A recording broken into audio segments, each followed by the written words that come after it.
कर्पूरगौरं करुणावतारं संसारसारं भुजगेन्द्रहारं सदा वसन्तं हृदयारविन्दे भवं भवानी सहितं नमामि। श्री शिवाय नमस्तुभ्यम। नमस्कार दोस्तों, स्वागत है आपका अपने YouTube चैनल पूजा और उपाय में। दोस्तों, सावन माह में शिवलिंग के पूजन अभिषेक का विशेष महत्व होता है। अगर आप विधि विधान से ज़्यादा समय नहीं है, आपके पास पूजा नहीं कर सकते हैं, तो कुछ नहीं तो कम से कम शिवलिंग का पूजन आपको ज़रूर करना चाहिए। पूरे सावन माह प्रतिदिन बहुत ही आसानी से आप शिवलिंग का पूजन कर सकते हैं। कैसे? अगर देखिए आपके घर में शिवलिंग है, छोटा सा घर में जो शिवलिंग रखते हैं वो अंगूठे के साइज़ का होता है, तो आपको उसकी पूजा करनी है। नहीं तो आप सावन में एक मिट्टी का पार्थिव शिवलिंग यानी एक पिंडी के जैसे भी आप शिवलिंग बना सकते हैं। डेली उसको बनाइए, उसका अभिषेक करिए, पूजा करिए विधिवत, और उसके बाद उसको किसी गमले में विसर्जित कर दीजिए। इस तरह से भी आप शिवलिंग का पूजन प्रतिदिन कर सकते हैं बहुत ही आसानी से।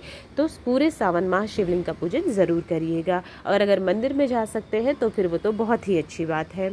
आप क्या करिएगा, एक स्थान को साफ सुथरा कर लीजिए। अगर बाहर शिवलिंग रखा हुआ है तो वहाँ ही पूजा कर लीजिएगा। अगर आपने अपने मंदिर में रखा है तो एक साफ सुथरी बर्तन ले लीजिए, प्लेट ले लीजिएगा, जिसमें आप शिवलिंग को विराजमान कर सकें। नीचे एक बेलपत्र रखिएगा, पूजा स्थल को साफ सुथरा रखिएगा, बेलपत्र के ऊपर शिवलिंग को विराजमान करिएगा।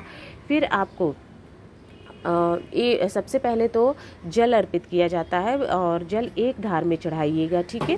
इस तरह से तांबे का लोटा हो सके तो तांबे के लोटे से जल चढ़ाइएगा, नहीं है तो फिर कोई बात नहीं, फिर किसी पात्र से चढ़ा सकते हैं।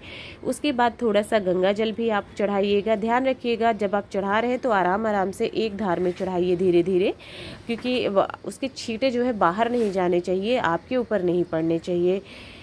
फिर आपको दूध चढ़ाना है, विधिवत दूध से अभिषेक करना है। फिर दही से आपको अभिषेक करना है और उसके बाद घी से भी आपको अभिषेक करना चाहिए। अंत में शहद से भी अभिषेक करिएगा। अगर ये सब चीज़ें, देखिए आपके पास समय कम है, ये सब चीज़ें नहीं कर सकते हैं, तो शिवलिंग पर कम से कम आप डेली दूध चढ़ा सकते हैं, साथ ही साथ जल चढ़ाइए, दूध चढ़ाइए, उसके बाद फिर से जल चढ़ा दीजिएगा और शिवलिंग को साफ कर दीजिएगा।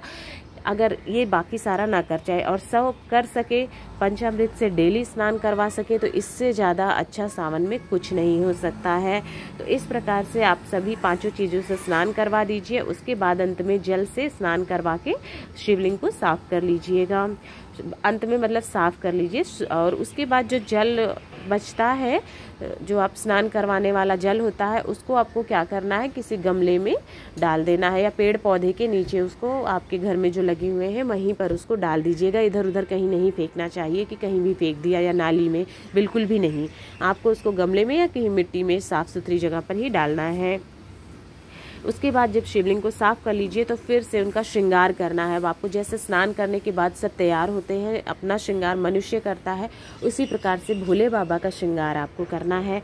फिर क्या करना है, नीचे बेलपत्र रखिए और उसके ऊपर ही आपको फिर से शिवलिंग को विराजमान करना है।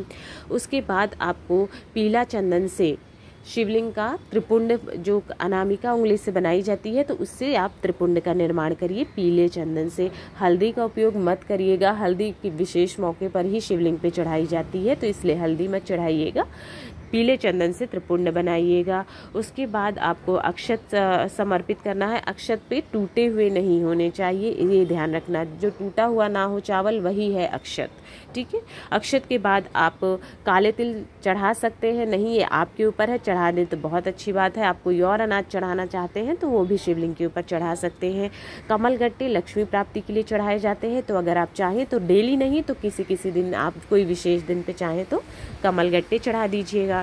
उसके बाद बेलपत्र भगवान भोलेनाथ का तो बहुत प्रिय है। आपको बेलपत्र चढ़ानी है और संभव हो सके तो उस पर पीले चंदन से या लाल चंदन से आपको बिंदी का निर्माण करना है। तीनों पत्तियों पर बिंदी बना दीजिए, ओम लिख दीजिए, स्वास्तिक बना दीजिए, कुछ भी ऐसा करके आपको चढ़ाना है। और एक एक बेलपत्र आप शिवलिंग के ऊपर चढ़ाइए। शिवलिंग चाहे एक बेलपत्र चढ़ाइए, 3, 5, 7 जितना आपको मिल जाए वो बेलपत्र चढ़ाइए। फिर आपको धतूरे चढ़ाना है, जो भगवान भोलेनाथ को अति प्रिय है। धतूरा मिल जाता है, मदार का फूल मिल जाता है, शमी पत्र, जितनी चीज़ें आपको मिल जाती हैं, कोई कंपलसरी नहीं है कि नहीं आपको चढ़ाना ही है, जितना मिल जाए बस उतना ही। कई जगहों पर क्योंकि सारी चीज़ें नहीं मिल पाती हैं, इसलिए बोला जा रहा है कि जितना आपको मिल जाए बस उतनी ही चीज़ें आपको पूरे श्रद्धा और भाव का मन रखते हुए वो चढ़ा दीजिएगा। बेलपत्र चढ़ा दिया, धतूरा चढ़ा दिया है और जो चीज़ें आपको मिली वो चढ़ाइए। फिर फूल भी आपको चढ़ाना है।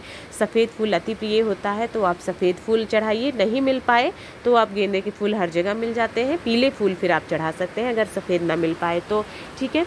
वो चीज़ आप चढ़ा दीजिएगा फूल। और अगर आपके पास रुद्राक्ष है तो रुद्राक्ष चढ़ा दीजिए उनको।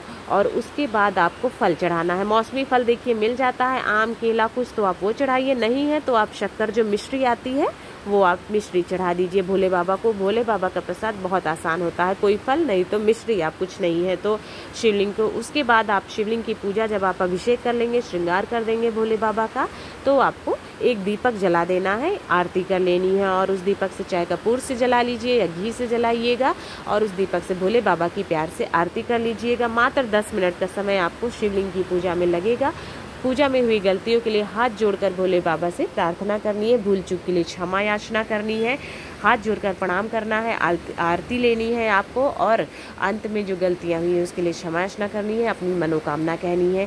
तो इस प्रकार दोस्तों आसानी से आप शिवलिंग की पूजा मात्र 10 मिनट के अंदर कर सकते हैं। अभिषेक करिए, उसके बाद श्रृंगार करिए और कोई भी आप आसान सा प्रसाद भोग उनको चढ़ा करके भोले बाबा को अपनी आरती करके पूरी पूजा आसानी से कर सकते हैं। दोस्तों इसमें शिवलिंग का अभिषेक कैसे करना है वो आपको बताया है, घर पर ही आप कर सकते हैं। अगर आपको वीडियो पसंद आया हो तो वीडियो को लाइक करें, शेयर करें, चैनल को सब्सक्राइब करें, कमेंट बॉक्स में हर हर महादेव ज़रूर लिखें।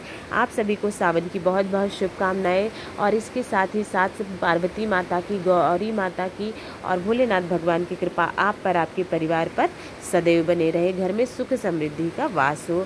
श्री शिवाय नमस्तुभ्यम। हर हर महादेव।